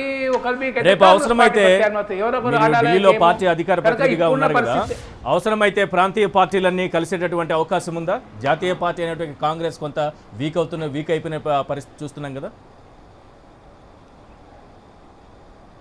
అంటే అది ఎట్లా ఉంటుందంటే గతంలో కొన్ని జరిగినాయి యూపీఏ లాంటిది. అప్పుడు యూపీఏ దేవగౌడ గారు గవర్నమెంట్లో అందరూ మంత్రి పనిచేసినప్పుడు అప్పుడు జరిగింది మధ్యన. ఇప్పుడు ప్రాంతీయ పార్టీలు అందరూ కలిసి మీటింగ్ పెడతారు కానీ ఒక విషయం వచ్చేటప్పటికి స్పష్టమైన ఎజెండా పెట్టేసుకొని ప్రధానమంత్రి కొరకే కాకుండా మేము దేశ ప్రజలకు చేస్తున్నాం ఒక ఎజెండా పెట్టుకుంటే ఖచ్చితంగా నమ్మే స్థాయి ఉంటుంది ప్రజలకు. ఇప్పుడు పశ్చిమ బెంగాల్లో ఎన్నికలు జరుగుతున్న సమయంలోనే మమతా బెనర్జీ కొన్ని రాష్ట్రాల ముఖ్యమంత్రులకి లెటర్ రాశారు. ఇక్కడ తెలంగాణ ముఖ్యమంత్రి కేసీఆర్ గారు వారికి కూడా లెటర్ రాశారు. మనమంతా కలిసి బీజేపీ పైన పోరాటం చేయాల్సిన అవసరం ఉందని. అవసరాన్ని ఏమైనా గుర్తిస్తున్నారా? తప్పులేదు కదా. ఫెడరల్ రాజ్యాంగ స్ఫూర్తికి విఘాతం కలిగితే ఖచ్చితంగా ఏ రాష్ట్ర ప్రభుత్వమైనా పార్టీల పరంగా మరి చేస్తారు. ఈరోజు మరి ఫెడరల్ రాజ్యాంగ స్ఫూర్తికి విఘాతమైన రాష్ట్రాల ముఖ్యమంత్రులు కానివ్వండి, ఆ పార్టీలు కానీ కలిసే అవకాశాలు ఉంటాయి. కలిసిన తర్వాత ఇంతకుముందు చెప్పినట్టే ఇంతకుముందు 3-4 ఎక్స్పెరిమెంట్స్ అయినాయి. వీపీ సింగ్ గారు ప్రధానమంత్రి ఎక్స్పెరిమెంట్ అయింది, దేవగౌడ్ గారు ఉన్నప్పుడు ఎక్స్పెరిమెంట్ అయింది. ఇప్పుడు పశ్చిమ బెంగాల్లో తృణమూల్ కాంగ్రెస్ గెలుపు ద్వారా మళ్ళీ ఒకసారి ఆ ఊపు వచ్చే అవకాశం ఉందా? ఆ దిశగా అడుగులు పడే అవకాశం ఏమైనా ఉంటుందనుకుంటున్నారా? అంటే దానికి ఈరోజు ఒక జాతీయ పార్టీ కావాలి. ఇప్పుడు పశ్చిమ బెంగాల్లో ముఖ్యమంత్రి గారు ఇందాక చెప్పినట్టు పశ్చిమ బెంగాల్ ముఖ్యమంత్రి గారు తెలంగాణ రాష్ట్రానికో ఆంధ్ర రాష్ట్రానికో చెప్పే పరిస్థితి ఉండదు. ఈరోజు ఏ రాష్ట్రంలో వాళ్ళు పవర్ఫుల్ ఉంటారు. దాని ప్రకారంగా ఒకసారి గెలిచాం కనుక, ఇంత పెద్ద యుద్ధంలో గెలిచాం కనుక తప్పు లేదు. కాకపోతే జాతీయ స్థాయిలో బీజేపీకి ఆల్టర్నేటివ్ ఉన్న కాంగ్రెస్ పార్టీ పరిస్థితి కూడా Yes. రోజు రోజుకి కొద్దిగా గ్రాఫ్ తక్కువ అవుతున్నది. ఒక జాతీయ పార్టీ ఓటు తక్కువనే ఎక్కువనే జాతీయ పార్టీ తోటి ప్రాంతీయ పార్టీ కలిస్తే బలమైన ప్రత్యామ్నాయ అవకాశాలు ఉంటాయి. ఓకే, ఎన్నికల్లో గెలిచినా ఓడ వేరే సంగతి, కానీ బలమైన ప్రత్యామ్నాయం కనుచూపులో కలుస్తలేదు. ఇప్పుడు మీరు అన్నట్టు ఏంటంటే జాతీయ పార్టీగా కాంగ్రెస్ పార్టీ తగ్గించుకోవడం Yes, ఒకటి, ఒక కొత్త తర్వాత ఫ్రంట్ ఏదైనా ప్రాంతీయ పార్టీ వస్తే బలం కావడం TRS ఒకటి, ఆ వైపు ప్రాంతీయ పార్టీ వెళుతుందా? ఆ వైపు వెళుతుందా? ప్రాంతీయ పార్టీ ఉండే అవకాశం ఉందా? ఖచ్చితంగా పార్టీ నిర్ణయం తీసుకుంటుంది. 100% పార్టీ నిర్ణయం తీసుకుంటుంది. రాష్ట్ర ప్రజలకు మరి ప్రత్యామ్నాయం ఉంటే బాగుంటుందా, లేదా కేంద్రంలో ఏ పార్టీ అధికారులకు వచ్చినా కూడా ఆ పార్టీతో సఖ్యత ఉంటే బాగుంటుందా అన్నది ఖచ్చితంగా తెలంగాణ ప్రజల అభిప్రాయ ప్రకారంగా మా పార్టీ హైకమాండ్ నడుస్తుంటుంది. Yes. అటువంటి పరిణామాలు దేశంలో రానియండి, వచ్చిన తర్వాత పార్టీ Yes, హైకమాండ్ అప్పుడు టీడీపీ అడుగులు ఎటువైపు ఉంటాయి దీపక్ రెడ్డి గారు? ఒకవేళ కొత్త ఫ్రంట్ దిశగా అడుగులు పడితే టీడీపీ పరిస్థితి ఏంటి? ఏ రకంగా ఉంటుంది నిర్ణయం? అది ఊహాజనితోనే కొట్టుబడేస్తారా? చూసేయండి, ఎవరు మన ఆంధ్ర రాష్ట్ర ప్రయోజనాలు, ఏది స్పెషల్ స్టేటస్, మనకు కావాల్సిన సమస్యలకి ఎవరు మనకు సపోర్ట్ గా ఉంటారో ఖచ్చితంగా బీజేపీ అయితే ఇవ్వదు, ఎన్డీఏ అయితే ఇవ్వదు. కానీ 1-2 క్లారిఫికేషన్స్ నేను చెప్పాలా? కాదు సార్, బీజేపీ లేదా ఎన్డీఏ అయితే ఇప్పుడు ప్రత్యేక హోదా ఇవ్వదు. క్లారిటీ వాళ్ళు చెప్పేశారు, ఇవ్వమని చెప్పే ఎన్నికలకు పోతున్నారు. ప్రతిసారి అది ఓపెన్ గా చెప్పే పోతున్నారు. సో ఖచ్చితంగా ఎవరు ఇస్తారంటేనే వాళ్ళతోనే మేము అలయన్స్ చేస్తామని చెప్పి చంద్రబాబు గారు క్లియర్ గా చెప్పడం జరిగింది. ఇంతకు ముందు కూడా ఇట్లాంటి రైట్, కాంగ్రెస్ పార్టీ ఒకటి మాత్రం నేను సిడబ్ల్యూసీ clarify చేయాల్సి నిర్ణయం కూడా వస్తుంది జరిగింది. ఇప్పుడు. 2 ఏళ్ల క్రితం సిడబ్ల్యూసీ నిర్ణయం కూడా జరిగింది. ఇంకా అదే యాంగిల్లో మేము ఫ్యూచర్లో పోవచ్చేమో మాకు తెలియదు. ఎందుకంటే ఆంధ్ర రాష్ట్ర ప్రయోజనాలు కాపాడటమే మా ముఖ్యమైన ఉద్దేశం. గతంలో కూడా బీజేపీతో మేము తెగదెంపులు చేసుకుంది కేవలం ఈ ఇష్యూలోనే. ఇది తప్ప మాకు వేరే ఇష్యూస్ లో వాళ్ళతో డిఫరెన్సెస్ లేవు.